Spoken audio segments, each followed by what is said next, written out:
TikTok မှာ like and view follower တွေများများရအောင်တပတ်အတွင်း trend ဖြစ်နေတဲ့သင်းတွေကိုရှာပြီးတော့ post တင်တဲ့နည်းတွေကိုမျှဝေပေးလိုက်ပါတယ်ပထမဆုံးအနေနဲ့ကျွန်တော်တို့ကဒီ TikTok software ထဲမှာကျွန်တော်တို့ရှာတဲ့ဟာလေးကိုတစ်ချက်လောက်နှိပ်ပေးလိုက်ပါနှိပ်ပြီးတော့ဒီနေရာမှာကျွန်တော်တို့က trend sound ဆိုပြီးတော့ကျွန်တော်တို့ကရိုက်ရှာပေးရမှာဖြစ်ပါတယ် trend sound ဆိုပြီးရိုက်ရှာလိုက်ရင်ကျွန်တော်တို့ကဒီမှာ trend sound ဆိုတာကြားလာမှာပေါ့နော်အဲ့ဒီတစ်ချက်လောက်ဝင်ပေးရမယ်ကျွန်တော်တို့ကပြီးလို့ရှိရင်ဒီနေရာမှာကျွန်တော်တို့ကဒီကအစက်ကလေး30ကိုကျွန်တော်တို့ကထပ်ပြီးနှိပ်ပေးရမှာပေါ့နော်ပြီးလို့ရှိရင်တော့ဒီမှာကျွန်တော်တို့က filter ဆိုတာလေးကိုထပ်ပြီးပေးရမှာဖြစ်ပါတယ်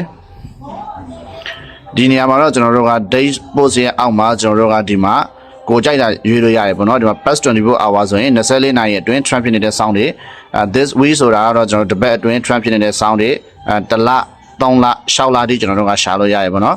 ကျွန်တော်တို့ကဒီတစ်ပတ်အတွင်း trend ဖြစ်နေတဲ့ချင်းတွေကိုရှာမှာဖြစ်တဲ့ကြောင့်မလို့ this week ဆိုတာလေးကိုကျွန်တော်တို့ကအမှန်ချင်မဲ့ချစ်ပြင်ကျွန်တော်တို့ကဒီမှာ apply ဆိုတာနေပေးမှာဖြစ်ပါတယ်ကဲဒါဆိုရင်တော့ TikTok မှာတစ်ပတ်အတွင်း trend ဖြစ်နေတဲ့ချင်းတွေပေါ့နော်အဲဆိုရင်ကျွန်တော်တို့ကအဲ့ဒီချင်းတွေကိုကျွန်တော်တို့ကတစ်ချက်နှိပ်မယ်ပေါ့နော်โอเคဒီကောင်ကကျွန်တော်တို့ trend ဖြစ်နေတဲ့ sound ဆိုလို့ချင်းကျွန်တော်တို့ကဒီသင်းနဲ့ TikTok ဆော့မယ်ဆိုရင်ကျွန်တော်တို့ကဒီမှာ use sound ဆိုတာကိုတစ်ချက်နှိပ်ပေးရမှာပေါ့နော်โอเค use sound ဆိုတာကိုကျွန်တော်တို့ကနှိပ်ပေးရင်ကျွန်တော်တို့ကဒီမှာတစ်ခါတည်းတန်းဆော့ရင်လည်းဆော့လို့ရတယ်ဒါမှမဟုတ်ကိုမှဒီ gallery ထဲကပေါ့နော်ကိုဓာတ်ပုံတွေ video တွေလုပ်ပြီးသားရှိတယ်ဆိုရင်လည်းကျွန်တော်တို့ကရွေးပြီးတော့ဒီမှာ post တင်လိုက်လို့ရပါတယ်